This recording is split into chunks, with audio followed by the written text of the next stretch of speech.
Hey guys, so this is the doing my makeup backwards kind of thing. I'm going to do, let me just tell you the order. We're going to do concealer, contour, blush, then foundation.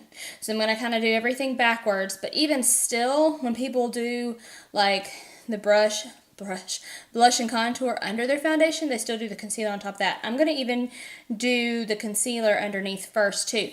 This is kind of after me watching Tati's video with Scott Barnes, kind of taken into that. Now, granted, I will not be able to do it nearly to that skill level of him or Tati, but I'm kind of going on that vibe, I guess. So what I'm going to do then is I'm going to start with my concealer. The only thing is I'm going to use the e.l.f. concealer, so we'll see how it does with foundation paired on top. Also, there goes that sheet. I got this concealer palette one time during a BoxyCharm, and I tried to use it some. It's those very, they're not oily. What is it? It's called Measurable Difference, I guess is the brand. I think this was BoxyCharm. I don't think it was Ipsy. I can't remember. But it's the 16 Color Pro Concealer Palette. But I'm thinking, because I have this for contour, this just Wet n Wild thing, but I don't know if it'd be too orange or if I want to try one of these shades in here. So we'll see. I guess let me go ahead and do my concealer first. So I'm just going to take, I guess I'll take the light sand and do a tad bit of the fair beige on top like I've done before. Be real careful with this because it's going to get everywhere. And then I guess I'll go ahead and do my eyes too because that's how I would normally do it. We'll take the fair beige, I'm going to take a couple of dabs of that over top so I can like mix them together. I'm afraid to do the whole, just taking my damp sponge, the whole like nose contour thing. I don't know if I'll be able to pull that off. I mean, I barely do a powder contour. Now, I know that like when they've done it, they don't blend it out until like everything is on there. I have to though with this e.l.f. concealer because boy howdy, it'll dry quick like. Look how red my nose looks. I just washed my face and did moisturizer, so it's more red because I've been touching my face. I'll be interested to see though how much less foundation I can maybe get away with since I'll have kind of a pretty good base going on. You know what? I think they highlighted throughout the whole face, so we're just going to go there. I'm just taking the light sand, though, not the fair beige. We'll do this and just see. I mean, I feel like, though, once I get all this on here and blend it out, I'll just barely need foundation anyway, because I feel like I'll have so much on. This goes so far. Oh, man. I may have done too much product here. I'm going to have a face full of concealer. Well, I am definitely brightened, that's for sure. Alright, so it's safe to say that I am very well highlighted. I think I am going to go into this palette and maybe take this milk chocolate color. It's more of a cooler toned, and I think that'll be better for contouring underneath the foundation. I don't know how I'm going to get out of here. I just have my sponge, so I'll try to use it with that. I got it on there. Let's see. I'm going to need more. The only thing, too, about this concealer palette is it is more of a drier cream concealer because of it being in the palette. I mean, it worked. It's harder for me to get a lot of product on there. Also, I don't know if that's going to be dark enough to show up after I do the foundation. So I might add a touch of a darker shade, too, to make sure that it'll pop through the foundation, hopefully. Yeah, that darker color I think is going to be better for sure. Huh. My little chickenpox scar clearly doesn't want to take this concealer pigment. Alright, let's try it on the forehead. I don't do too much on my forehead because I feel like mine's kind of smaller. I'm going to make sure I get it into the hairline. Actually, I gotta get something too, I guess, for my nose, if I want to do that. What should I use? A brush. I guess people use brushes. I don't know what brush I have that would be good for that. I'm going to have to go find one. I didn't really think that part through, did I? To get my nose contoured. Am I looking like Tati yet? She wants to look like J-Lo and I want to look like her. I don't really want to look like her. I just want the technique to be right. It looks good, kind of. It looks how she looked, maybe, a little bit.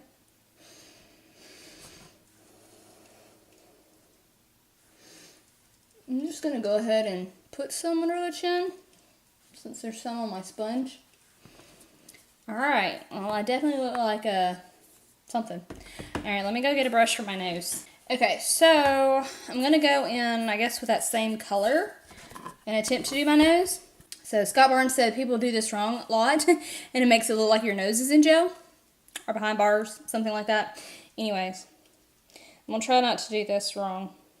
Like I said, the amount of contouring I normally do on my nose is I just barely dust a little bit of powder down it. I got a really narrow brush. This might be too small. I'm going to try to, I guess, blend it out with my sponge after. No, we went rogue. Also, I feel like I have a wide nose, which, I mean, I don't care. That's just what I am. But I do have a hard time, I guess, figuring out how I need to contour it, like how far in do I need to go, because it's obvious that my nose is bigger. So if I do like the thinnest little strip, you know that's not gonna look right. I don't think it would look right, so we'll see. I think I should have gotten some more of the lighter concealer on the sides of my nose. Did I go good? I feel like I also blended that away. I don't know. That's about the extent I'm going to do. I'm not going to sit there and potentially mess it up when it doesn't look terrible. So if my nose isn't super contoured, we won't worry about it. Now, I don't have a cream blush other than this little one from e.l.f. in this dual kit. The bronzer's just way too warm for me. I'm hoping the blush isn't, but we're gonna give it a go. I think I tore up my... I didn't tear it up. I think I like kind of messed up my sponge. I'm just taking the other side that's kind of clean to pick up the blush. And hopefully I won't go overboard. Ooh, snap. And it's always hard to tell. I think I've tried this technique like 1 or 2 times. Not in this exact same way. But to try to do all the cream stuff underneath the foundation. But it's always a hard way to know if you're putting it in the right spot. Or if you got to do enough to where it'll show through the foundation.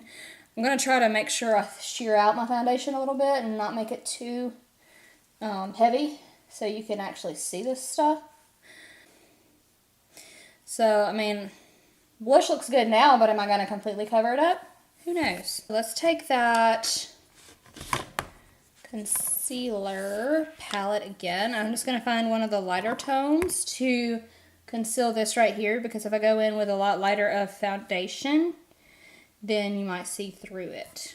Alright, so I feel like we're off to a good start, even though it's hard for me to tell if that blush literally just blended into the contour.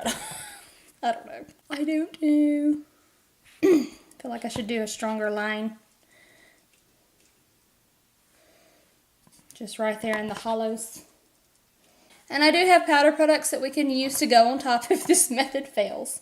Alright, now my really only cream or liquid highlight that I like and use is this Wet n Wild Cushion Highlight. I'm just going to take it on my finger and not the sponge so I can kind of get in a better spot.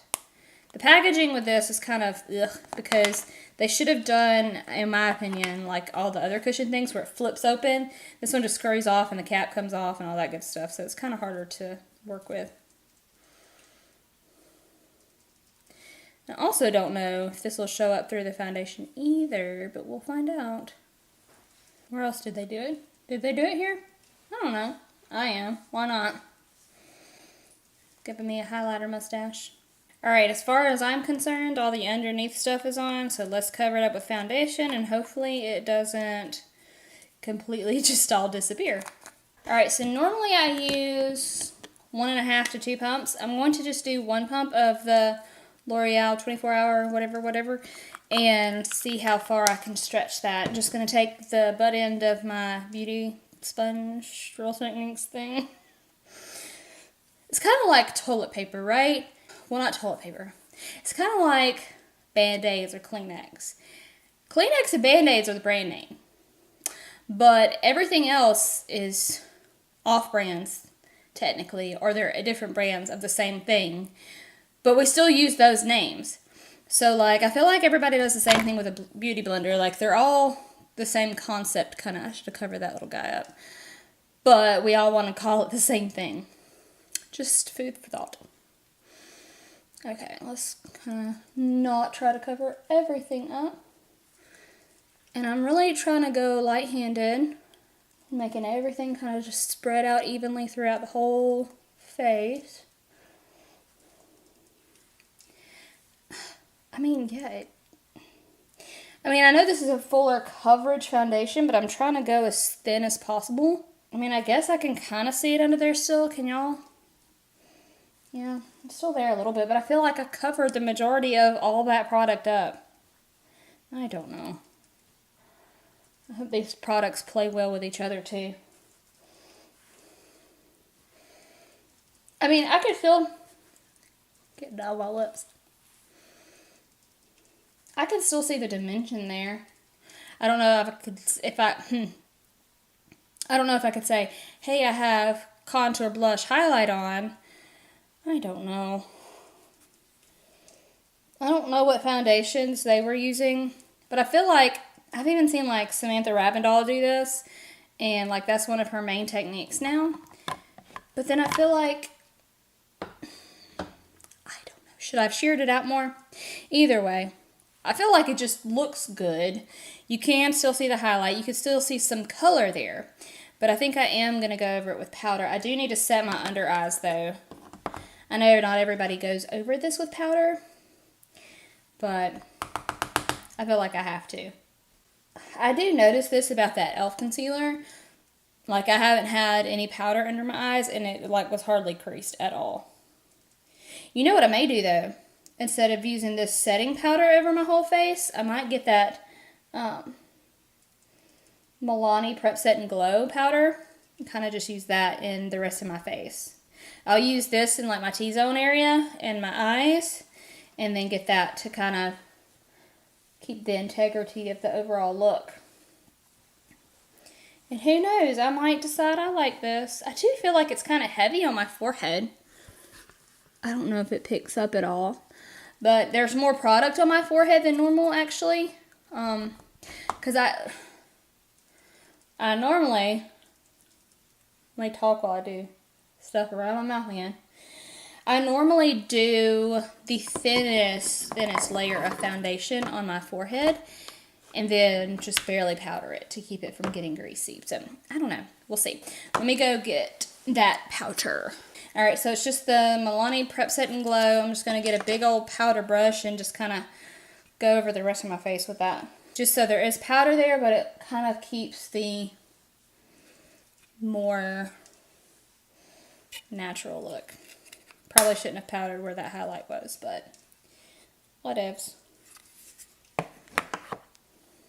Okay, so I can see the highlight. I'm going to finish up my face and I'll be back and we can talk. Alright, so I finished up my face, and what I mean by that is I just did eyeshadow, brows, mascara, and lips. I've not added anything to my skin color-wise. So I feel like I could go like this, get away with it, and have enough definition. There's still that highlight there. I will probably go ahead and put some powder on top, a little bit of bronzer, just a tad. But I'm wondering, too, if this will help make it stay longer, since it's got that color underneath it, and just kind of set it with it. So let's just go ahead and do that. Let me tell you what I use. Of course, you know, oh, this is dirty. I use the Iconic Brow product, but I haven't, the past couple of times, I have been just using the little fold-up thing in here, brush and spoolie, but I've just been using a regular one. This is the Brow Gal one. I did like this. It is usable and it's not terrible to use, but it's just still easier with this thing. And then I use this Winky Lux palette. I just kind of set my lid with this cream color. Transition right here, I just barely tapped into this purpley shade to kind of deepen the crease a little bit and kind of toward the outside. Then I did this color, which I don't know if it's going to be, if it'll pick up on camera, but you can see it in person. It's like a pink, purpley, green duochrome. Pick up.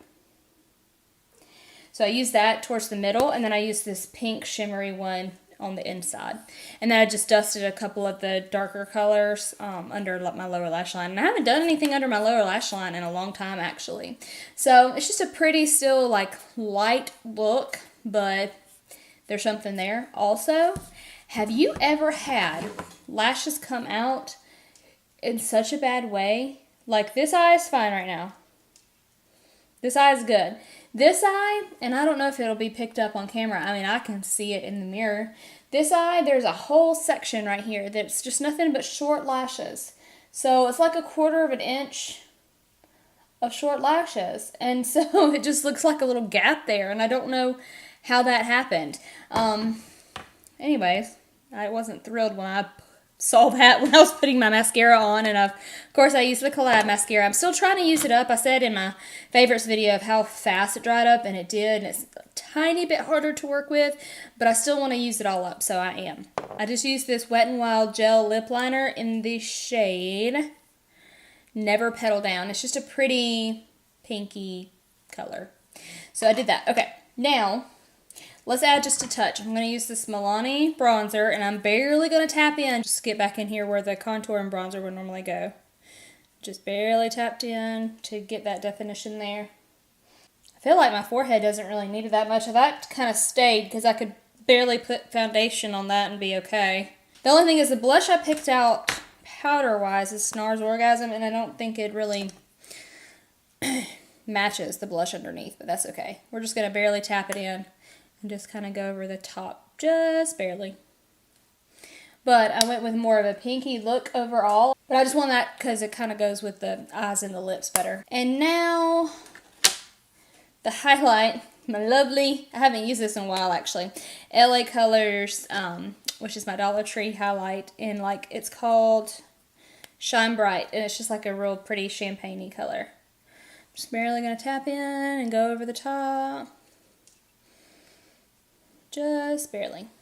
Alright guys, so that completes this makeup look, doing my makeup backwards, I guess. And it's really just the base makeup that I'm doing backwards. I don't know. It's not probably something that I'll continue to do on a regular basis if it blew my mind. And you know, too, it may be the products that I use. I may not have like the perfect products to use this with, but it's all I had. I liked it. I like the concept. I can see what it can do, but I almost feel like you need, once you get all the underneath stuff, you need a very sheer foundation that I really just don't have. So I guess I could have figured out a way to sheer this down more. I just figured, I did use less than a pump though. So I'm kind of impressed with that. Like, normally, like I said, I use a pump and a half to 2 pumps, and I only pumped 1, and I still had product left over. So I barely used any foundation and I could still see it through it, although parts of my face do look cakier than others than normal when I use my normal makeup application methods, I guess. But if you really wanted to glam it up, I guess, or if you wanted a good long wear to where you had something underneath and then set it with the powder, bronzer, and blush and stuff on top, that would help. And I barely used any of the powder products on top either, and still basically got the same effect. So it's not bad. I like this idea, I like this concept, and like I said, if you had maybe the perfect products to do it with, or a little bit more practice, I think it would work. I think it works. I mean, I like the way my makeup looks, so I can't really complain too much. So yeah, that completes this video. If you like these fun, different types of videos of makeup application or challenges, this wasn't really a challenge, I don't guess. I mean, it could have been. It was a challenge for me in some parts, just because I've never done it that way before, truly and fully in the same full method as like the, backwards way with all the products. I don't know. Anyways, I liked it. I like the end result. We'll see how it wears, if it makes it wear different throughout the day and that kind of thing. I'll kind of keep you updated on that.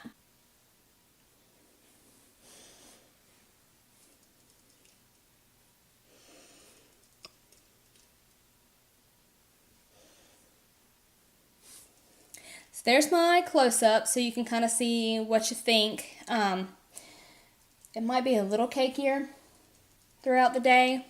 I don't know. But if you like these types of videos, go ahead and like and subscribe and comment and tell me if you've used this method or what products you've used. Like I said, I may not have had the best products to use for this, but go ahead and subscribe to my channel if you like this video. I do all kinds, makeup and lifestyle and all that kind of stuff combined. I post weekly. I try to get 3 videos up a week, so you will always have some content from me, and you can stay up to date on what I upload by hitting that notification bell as well. So I hope you have a good day, and I will see you in my next one. Bye, guys. And I just used this Wet n Wild Wet n Wild